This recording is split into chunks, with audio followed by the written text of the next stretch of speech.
La Segunda Guerra Mundial. Eventos, personajes, tecnología. Le doy la bienvenida a nuestro episodio del día de hoy. Episodio 152. Se desmorona la alianza alemana. Como siempre, muchas gracias a mis oyentes. Se acerca el fin de año y ahora es cuando las distintas plataformas evalúan el desempeño de los podcasts. Si tiene tiempo, le agradecería si va a la plataforma donde escucha mi podcast y me da un puntaje.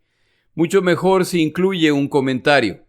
Esto le da presencia a mi podcast y aunque yo no hago este proyecto por competir, tampoco está mal reconocer lo logrado.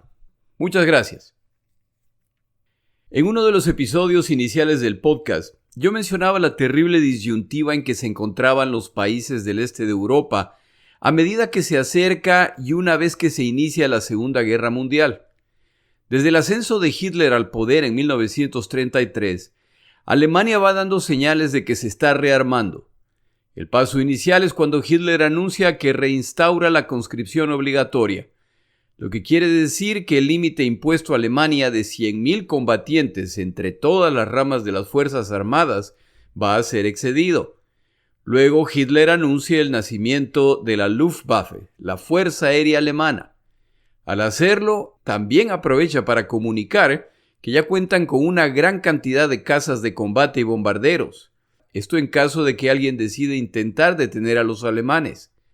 Le sigue la militarización de la zona del Ruhr, la zona industrial principal de Alemania, lo que es perfectamente consistente con la evidencia de que Alemania planea incrementar su rearmamento.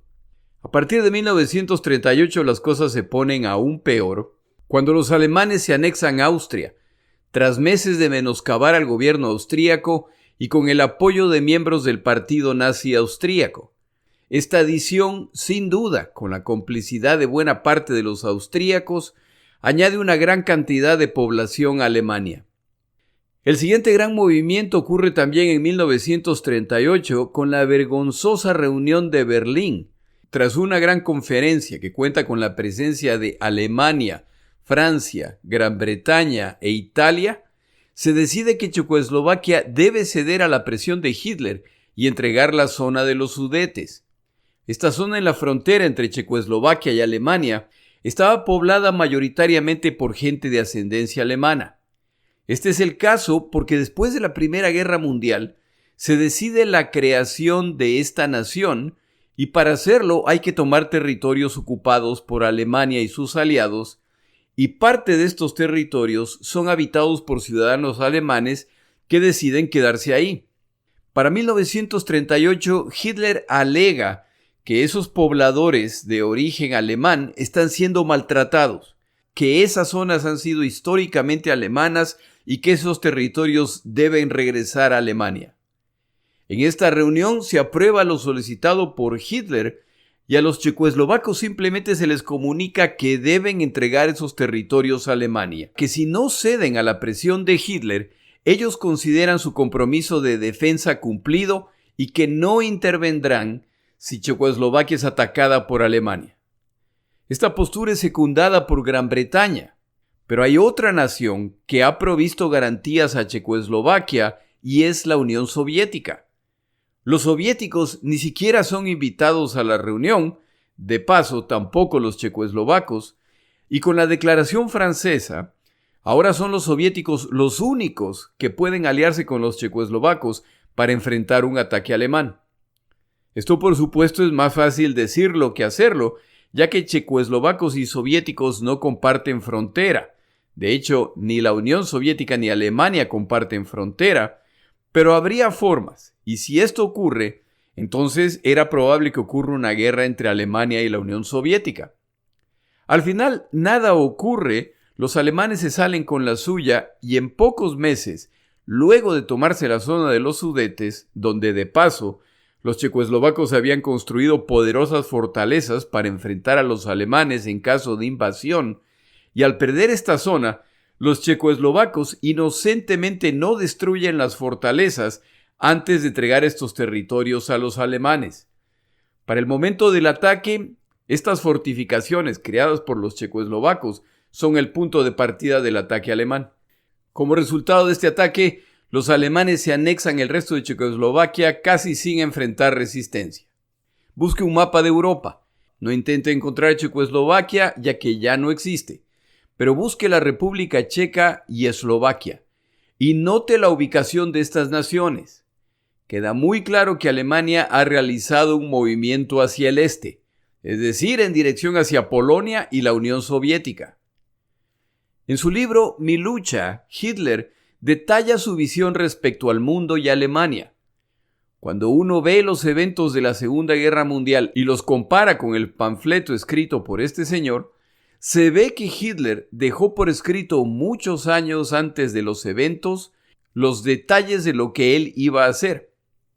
En su libro, Hitler habla de la expansión de las naciones y en pocas palabras deja claro que Europa debe continuar su expansión al ser la cultura europea la única que vale la pena y que naciones que restringen su crecimiento se arriesgan a que naciones menos civilizadas o menos dignas se sigan expandiendo, en desmedro de las que eligen no hacer esto. Hitler ve claramente cuál es la única opción aceptable para Alemania. En este libro publicado en 1925, él afirma: la adquisición de nuevos territorios coloniales para el excedente de nuestra población ofrece infinidad de ventajas, ante todo si se tiene en cuenta el porvenir y no un mundo dominado por naciones culturalmente rezagadas. Indudablemente, tal política territorial por parte de Alemania no puede cumplir su cometido en el Camerún, por ejemplo, pero sí es posible casi exclusivamente en Europa. De acuerdo a lo que Hitler escribe en su libro, queda muy claro que el plan que tiene sentido para Alemania es la conquista de territorios, pero no en cualquier continente, sino en Europa. Apenas una página más tarde aclara específicamente a qué nación se refiere.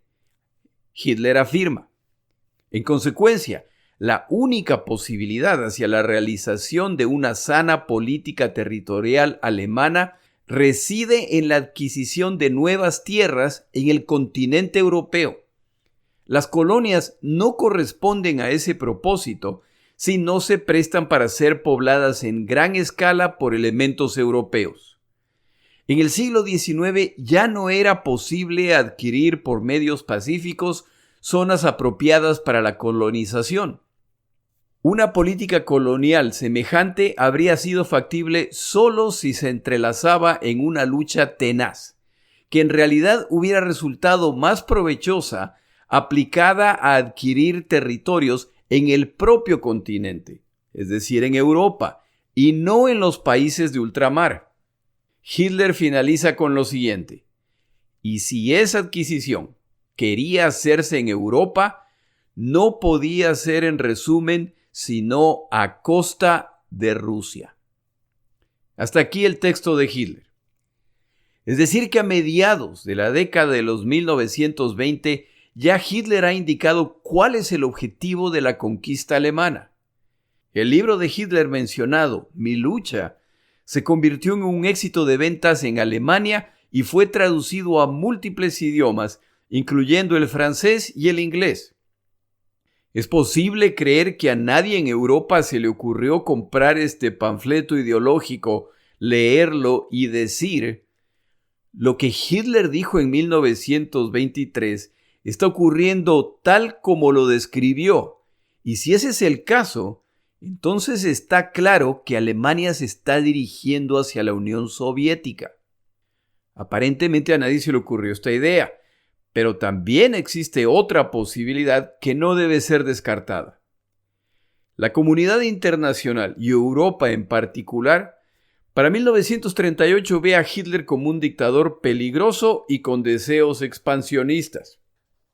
La Unión Soviética es vista con sospecha desde su transición al comunismo en 1917. Y sus deseos a veces muy frontales de imponer su modelo económico y político al planeta. Tanto Stalin como Hitler son dictadores que se han tomado el poder de esas naciones, y yo creo que no es descabellado pensar que a las naciones de Europa Occidental no les molestaba una guerra entre esas dos naciones. Esta es solo una teoría de Jorge, así que tómela con pinzas. Pero los movimientos que se le permite a Alemania realizar muestran que la expansión hacia el este de parte de Alemania no incomodaba demasiado a la comunidad internacional. Hitler, quien lleva años desafiando a la comunidad internacional y que vez tras vez se ha salido con la suya, ve lo bien que van sus planes y para 1939 ya está escalando la tensión con Polonia por situaciones similares a las de Checoslovaquia. En este caso se trata de la ciudad de Danzig, y es que Polonia, tras la Primera Guerra Mundial, es reconstituida como nación y el territorio nuevamente es tomado de otras naciones. La ciudad de Danzig es el intento de los vencedores de la Primera Guerra Mundial de dar a Polonia acceso al mar. Al hacerlo, crean una ciudad de administración polaca, tomando parte del territorio alemán, lo que produce una separación de la mayor parte del territorio alemán de la sección de Prusia.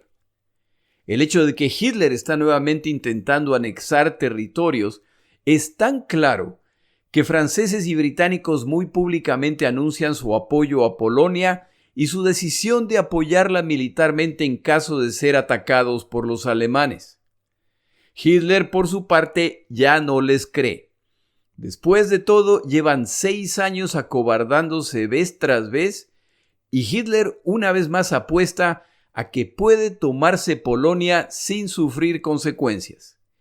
Y así, el 1 de septiembre de 1939, Alemania invade Polonia bajo la excusa de un ataque imaginario desde el lado polaco de la frontera. El 3 de septiembre se produce una crisis cuando franceses y británicos deciden cumplir su compromiso y declaran la guerra a Alemania. Se cuenta que Hitler, reunido con su ministro de Relaciones Exteriores Ribbentrop, quien le había garantizado que franceses y británicos no les declararían la guerra, entre furioso y desesperado pregunta ¿y ahora qué? Hitler realmente esperaba que no le declararían la guerra. Se ha producido un desastre. Pero en realidad, Hitler y Ribbentrop no estaban tan equivocados. Les han declarado la guerra, pero franceses y británicos no hacen nada más allá de discursos de advertencia. El ataque a Polonia es otro movimiento hacia el este y esta vez sí es definitivo, ya que Polonia es el único país ubicado entre alemanes y soviéticos. Y esta conquista alemana ya puede resultar en una guerra entre alemanes y soviéticos al considerar la Unión Soviética que parte del territorio polaco era de su propiedad. El problema para quienes tenían esta esperanza, y repito, esto es solo mi teoría, es que Hitler no es tonto y estaba también al tanto de este riesgo, por lo que tras puertas cerradas ha firmado un pacto con Stalin, el famoso pacto Ribbentrop-Molotov, en que se han repartido Polonia, entre otras cosas. El 17 de diciembre, tropas soviéticas ingresan por la frontera este de Polonia y pacíficamente con los alemanes, no con los polacos, simplemente se toman la parte del territorio polaco que les corresponde de acuerdo al pacto secreto firmado. Franceses y británicos le han declarado la guerra a Alemania por invadir Polonia. ¿Le van a declarar ahora la guerra a la Unión Soviética por haber hecho exactamente lo mismo? La respuesta es no. Se ha consolidado el avance alemán y ahora Alemania y la Unión Soviética comparten fronteras. Si se consideran las palabras de Hitler en Mi lucha, el paso lógico siguiente es consolidar el imperio alemán a través de la víctima identificada, la Unión Soviética. En su libro la llama Rusia.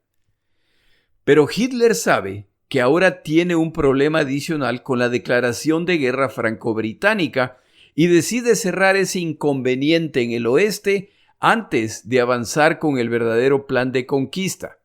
Pero ese es un tema que ha sido cubierto en otros episodios. Regrese al mapa de Europa y mejor aún si encuentra un mapa de 1939. Fíjese en el este de Europa y lo conquistado por Hitler, y verá que se ha abierto una ruta hacia el este en medio del continente europeo a través de Checoslovaquia y Polonia principalmente. Alemanes y soviéticos ya comparten frontera a través del territorio polaco, pero si se fija, esta zona tiene múltiples naciones. Hacia el norte tiene Estonia, Letonia, Lituania y Finlandia. Hacia el sur tiene Hungría, Rumania, Bulgaria.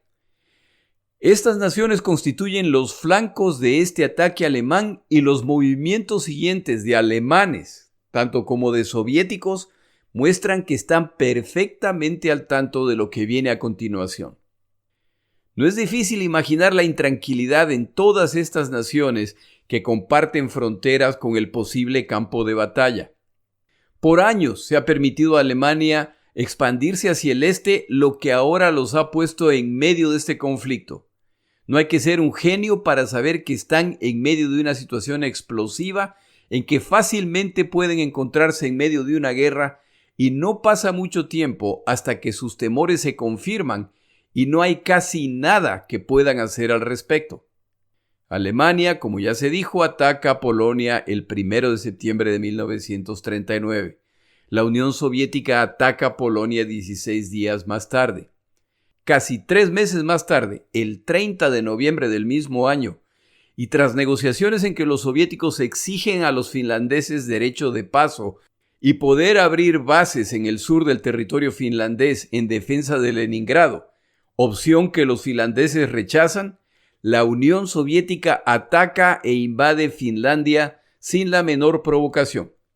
El objetivo de esta invasión es claramente proteger el flanco norte de Leningrado, una de sus ciudades principales desde el punto de vista histórico e industrial. El mundo reacciona con mucha simpatía por Finlandia, pero de simpatía no se vive y tras meses de una valiente defensa, los finlandeses deben capitular. Otra nación agredida y no queda la menor duda de que el liderazgo de las naciones del este de Europa se está poniendo nervioso. La comunidad internacional debe hacer algo para detener esta locura. Antes del final de 1939, la Unión Soviética contacta a los gobiernos de los llamados países bálticos, Estonia, Lituania y Letonia, para exigirles que firmen pactos de cooperación mutua. Los pactos buscan acceso soviético ilimitado a sus territorios y la autorización para poner bases soviéticas en sus territorios. Es decir, la misma solicitud que les hicieron a los finlandeses. Estas naciones postergan la decisión ya que lo propuesto es claramente excesivo y además va a ser una provocación a los alemanes. Pero para junio de 1940, con Finlandia derrotada y con el desastre que está ocurriendo en el oeste de Europa, donde los alemanes avanzan imparables, Stalin aprovecha para ocupar estas naciones. Y al poco rato aparecen gobiernos de, entre comillas, frentes populares. En otras palabras, títeres de los soviéticos. Al poco tiempo hay plebiscitos en que la población de estas naciones casi unánimemente pide a la Unión Soviética ser absorbidos. La Unión Soviética accede al pedido. La furia popular resultante en estas naciones es apagada con represión y deportación a prisiones soviéticas. Al listado de aspirantes a conquistadores se suman los italianos, que tienen sus propias ambiciones y al enterarse de que Hitler ya está en negociaciones con los gobiernos del este de Europa, lanzan su propia campaña contra Grecia desde Albania, la cual ha sido recientemente invadida por los italianos. Esto desata otra serie de eventos que resultan en que países adicionales no podrán evitar entrar en esta guerra. Yugoslavos, griegos, rumanos, búlgaros y húngaros se ven forzados a tomar partido cuando Alemania ingresa al conflicto en apoyo de los italianos, lo que ya los pone en la frontera de naciones adicionales. Ninguno de estos países puede dudar de la brutalidad de Hitler o de Stalin y de que estas invitaciones, entre comillas, a aliarse son todo menos invitaciones, y su respuesta solo puede meterlos en problemas. Si aceptan la invitación, aunque sea a regañadientes, esto los hace enemigos del otro bando. Si rechazan la invitación, entonces serán atacados por el solicitante.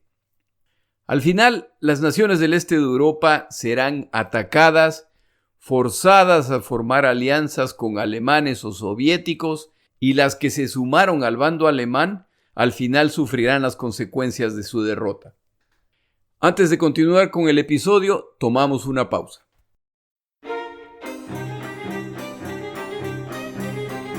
Palabras de Churchill.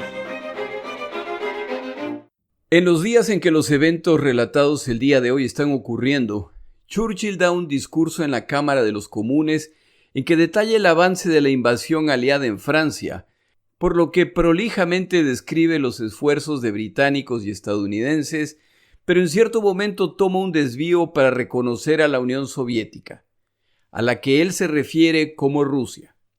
Churchill dice: «Nunca debemos olvidar los inmensurables servicios que Rusia ha aportado a esta causa común a través de largos años de sufrimiento al arrancarle la vida al monstruo militar alemán. Los términos en que el mariscal Stalin se ha referido a nuestros esfuerzos en el oeste recientemente han sido de tanta admiración y generosidad que me siento obligado a recordar que Rusia enfrenta y derrota a fuerzas hostiles mucho más numerosas de las que enfrentamos en el oeste, y que a través de largos años y grandes pérdidas han enfrentado la mayor parte del combate en tierra».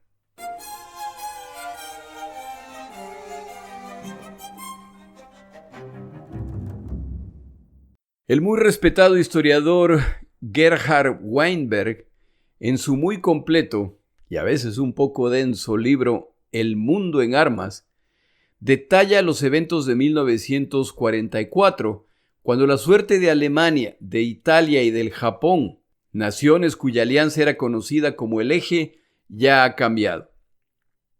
Si usted ha escuchado los episodios del podcast, sabe que para este momento Italia ya ha capitulado y ahora son tropas alemanas sosteniendo al gobierno títere de Mussolini quienes todavía mantienen a esta nación en la guerra, lo que sigue aumentando la resistencia popular y partisana italiana. El Japón, que ya ha perdido la mayor parte de los territorios conquistados en el Pacífico al inicio de esta guerra, y su imperio continental, están bajo ataque por las fuerzas aliadas. El episodio de hoy no se trata de estos aliados, es respecto a lo que ocurre con los aliados alemanes en el este de Europa, ahora que los soviéticos avanzan imparables tras haber causado las derrotas alemanas más graves de esta guerra. Empezamos con Finlandia. Los detalles de la ofensiva soviética contra Finlandia en 1944 han sido relatados en otros episodios. El breve resumen es que en junio de este año y previo a la ofensiva contra Alemania conocida como Bagration, los soviéticos lanzan una furiosa ofensiva contra las posiciones finlandesas. A pesar de estar preparando sus posiciones defensivas desde hace años, los finlandeses, que han preparado 3 líneas defensivas, son incapaces de detener a los soviéticos. El ataque soviético es de tal nivel, con tanta potencia, que la primera línea de defensa finlandesa, que era la más fuerte, cae casi inmediatamente, abrumada por las fuerzas soviéticas. La segunda línea de defensa cae a los pocos días. Los finlandeses piden ayuda a los alemanes, pero ellos también tienen graves problemas y lo único que pueden proveer es algo de equipo. Los soviéticos avanzan y no debería quedar ninguna duda de que los soviéticos son capaces de derrotar a los finlandeses. Pero hacer esto les está costando más tiempo, combatientes y equipo del esperado, y el avance dentro del territorio finlandés es en realidad una distracción respecto al verdadero objetivo, que es derrotar a Alemania, Y los finlandeses, quienes los soviéticos consideraban ya derrotados desde el inicio de esta ofensiva, no están capitulando. Los soviéticos no lo pueden saber, pero los finlandeses se están acercando al punto de colapso total al carecer de la población y las fuerzas armadas para reemplazar las pérdidas que están sufriendo. Para agosto, los finlandeses concluyen que tienen que aceptar las condiciones que les impongan los soviéticos para alcanzar la paz, pero no van a capitular. Aquí habrá un armisticio. El presidente finlandés renuncia y es reemplazado por el mariscal Mannerheim, héroe finlandés de esta guerra, quien convence al parlamento de su nación de aceptar las condiciones soviéticas y firmar un armisticio.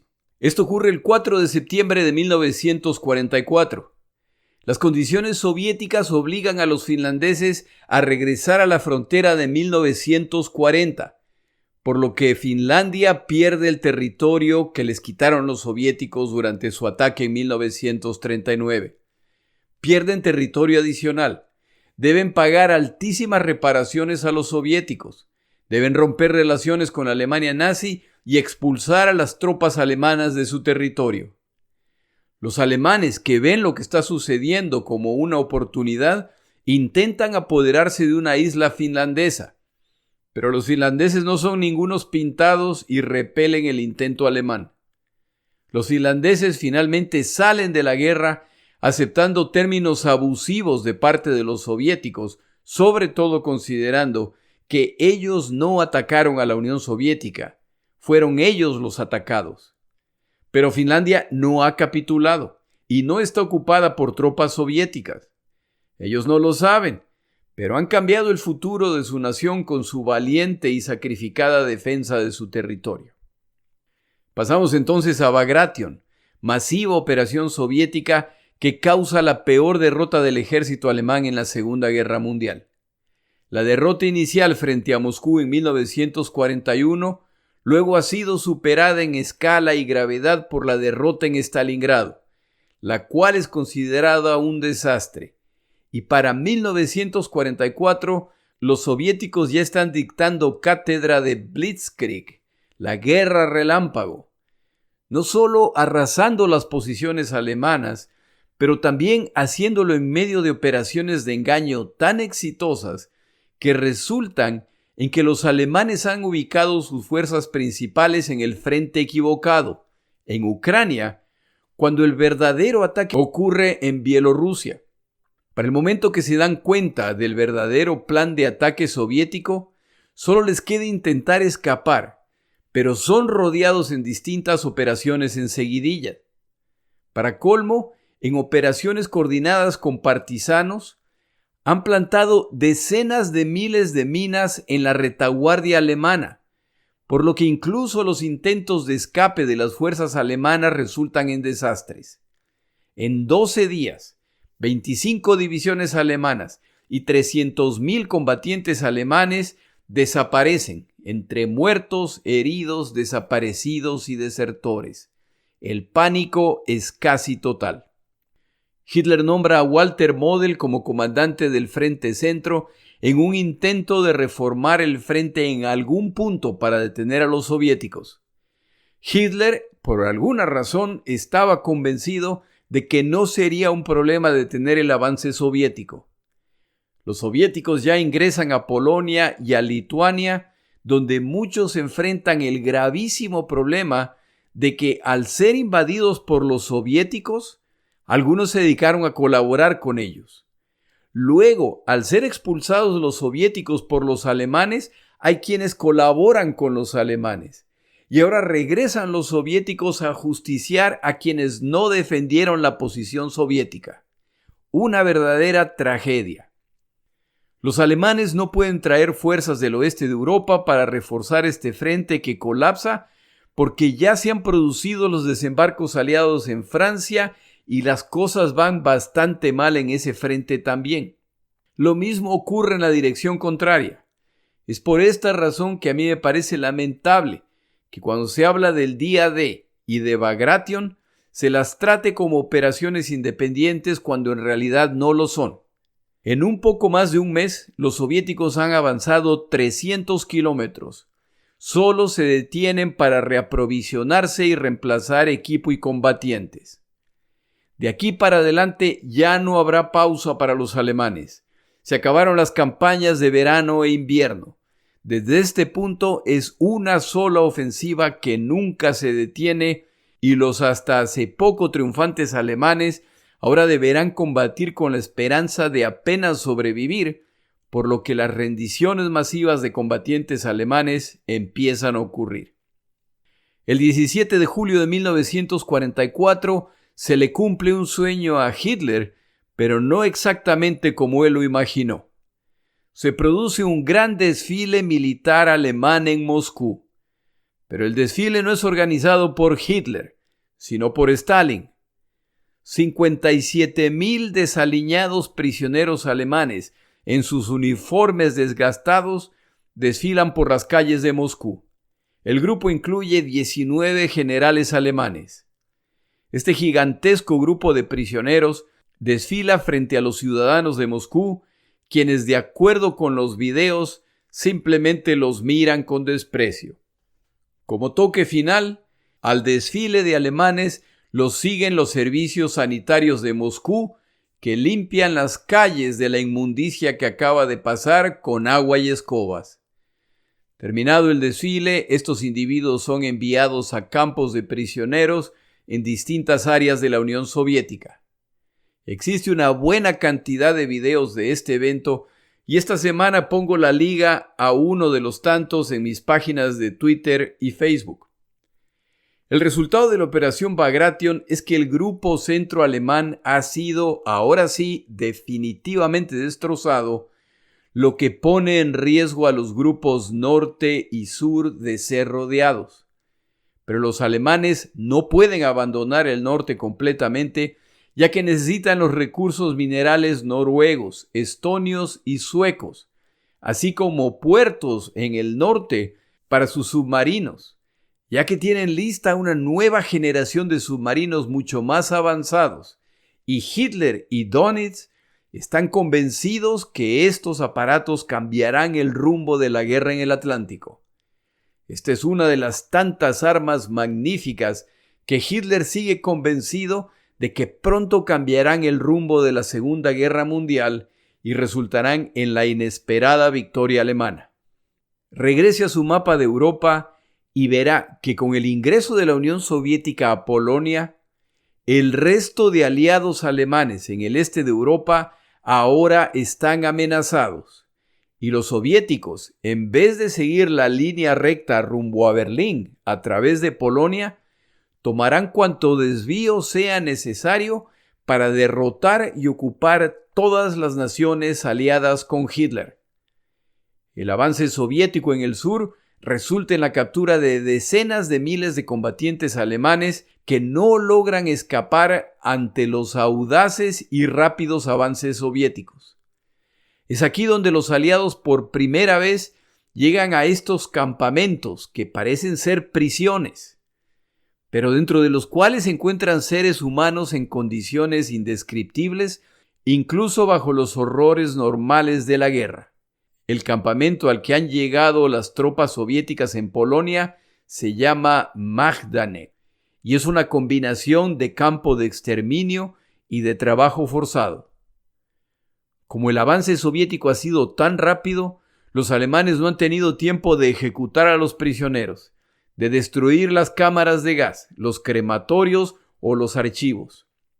Inmediatamente llama la atención a los soviéticos que al interrogar a los ocupantes, la gran mayoría son judíos de Polonia o de la Unión Soviética. Descubren además montañas de zapatos clasificados entre para hombre, para mujer, para niños, así como miles de lentes o gafas, como se las llama en su país.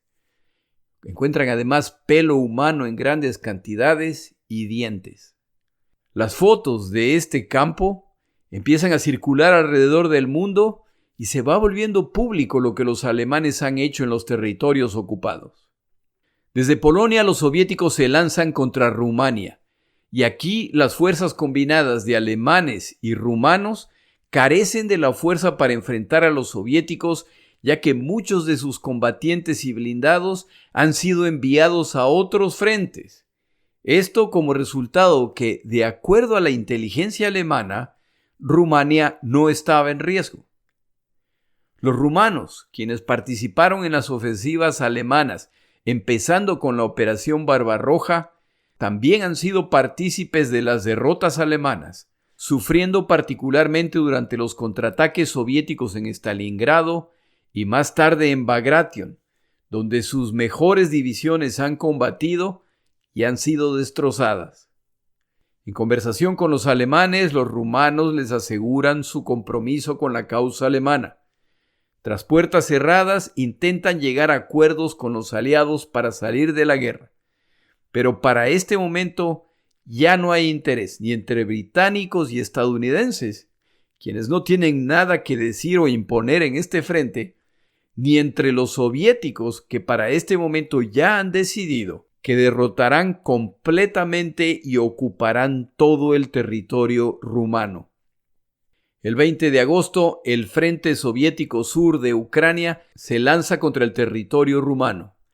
Las fuerzas alemanas resisten la incursión, las fuerzas rumanas no hacen lo mismo y el avance soviético continúa. Aquí, las fuerzas soviéticas encuentran al nuevo sexto ejército alemán, el cual, luego del desastre de Paulus en Stalingrado, ha sido reformado con nuevas tropas y equipo. El sexto ejército alemán, una vez más, es inmisericordiamente destrozado por las fuerzas soviéticas. Rumania oficialmente capitula y sale de la guerra. Al menos eso es lo que les gustaría creer. El 23 de agosto se produce una insurrección en Bucarest y el mariscal Antonescu es depuesto y el rey Miguel y el liderazgo rumano intentan firmar la paz. No solo salen de la guerra, sino que declaran la guerra a Alemania y a su vecino Hungría, también parte de la alianza alemana. Las unidades militares rumanas sobrevivientes se suman a las fuerzas soviéticas en persecución de las fuerzas alemanas y húngaras. Alemanes y húngaros tienen que huir apresuradamente intentando crear una línea de defensa en la frontera. Se produce otro desastre alemán cuando pierden alrededor de 380,000 combatientes en el proceso. Si la pérdida de un aliado fuera poca cosa, han perdido además definitivamente los campos petroleros principales de todo este esfuerzo de guerra. Nos referimos a Ploesti, los cuales recientemente habían sido destrozados por bombardeos aliados. El esfuerzo de guerra alemán ya está condenado a medida que se les vayan agotando las reservas de combustible con las que cuentan. Bulgaria, otra nación en la zona, al inicio de la guerra declara la guerra a británicos y estadounidenses, pero no a la Unión Soviética. Decisión absurda, ya que no comparten frontera con sus enemigos. Para 1944, los búlgaros buscan contactos con los aliados para salir de la guerra. Contactan estadounidenses y británicos. No olvide que no le han declarado la guerra a la Unión Soviética. La respuesta que reciben es que se rindan y nuevamente, absurdamente, se niegan. El 5 de septiembre de 1944, la Unión Soviética le declara la guerra a Bulgaria y sus tropas ingresan desde Ucrania. El mismo día, los búlgaros declaran la guerra a los alemanes, pero ya es muy tarde para esfuerzos vacíos. Y en unos pocos días, el territorio completo búlgaro está ocupado por los soviéticos. Los búlgaros ahora luchan del lado soviético, pero su suerte ya está echada. La alarma en esta zona ya es total, particularmente en Hungría. Regrese a su mapa y busque la ubicación de Hungría en relación a Ucrania, Rumania y Bulgaria. Y usted, como buen genio militar, concluirá que los búlgaros tienen los días contados. Los húngaros también llevan tiempo buscando la forma para abandonar la guerra, pero no la han encontrado. Sobre todo porque la respuesta alemana sería inmediata, como ya se lo demostraron a Italia, a Rumania y a otros tantos aliados. Ya se ha acabado el tiempo y ahora tienen a los soviéticos y a los rumanos a las puertas. Los rumanos quieren recuperar Transilvania de manos húngaras, ya que desde su pérdida andaban bajos en vampiros. Inicialmente, los húngaros logran resistir a los invasores en los Cárpatos, pero queda claro que esto es temporal. Envían una delegación a Moscú intentando obtener términos para un alto al fuego. Los alemanes se enteran de esta maniobra húngara y se toman Budapest, la capital, y capturan a su líder, Nicolás Horthy, y nombran un nuevo gobierno. No pueden perder los campos petroleros y los recursos agrícolas húngaros. Pero no hay nada que detenga a los soviéticos y alemanes y húngaros saben que es cuestión de tiempo. Pero se combaten en encarnizadas batallas en Budapest intentando detener a rumanos y húngaros. Al final prevalecerán los soviéticos, pero solo tras un largo baño de sangre entre los bandos. El territorio húngaro será ocupado en su totalidad por fuerzas soviéticas. La pérdida de Yugoslavia y Grecia, naciones que los alemanes nunca lograron controlar completamente, ahora ya es cuestión de tiempo y Alemania está amenazada cada vez desde más puntos. ¿Qué ocurre en el norte? Luego del desastre en Finlandia, los alemanes han tenido que retroceder, pero todavía controlan partes de Letonia, Estonia y algo de Lituania. Una vez más, un eficiente e inesperado ataque soviético resulta en el retroceso alemán.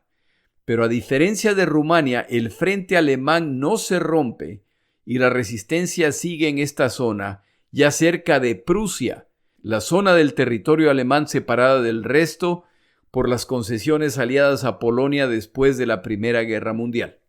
Los alemanes intentarán mantener esta zona, y como ya están más cerca de su territorio, lo que mejora su situación logística, y como los soviéticos han avanzado por meses en múltiples frentes, su ofensiva pierde poder, y los alemanes logran mantener su presencia en esta zona, creando una bolsa de resistencia frente al avance soviético.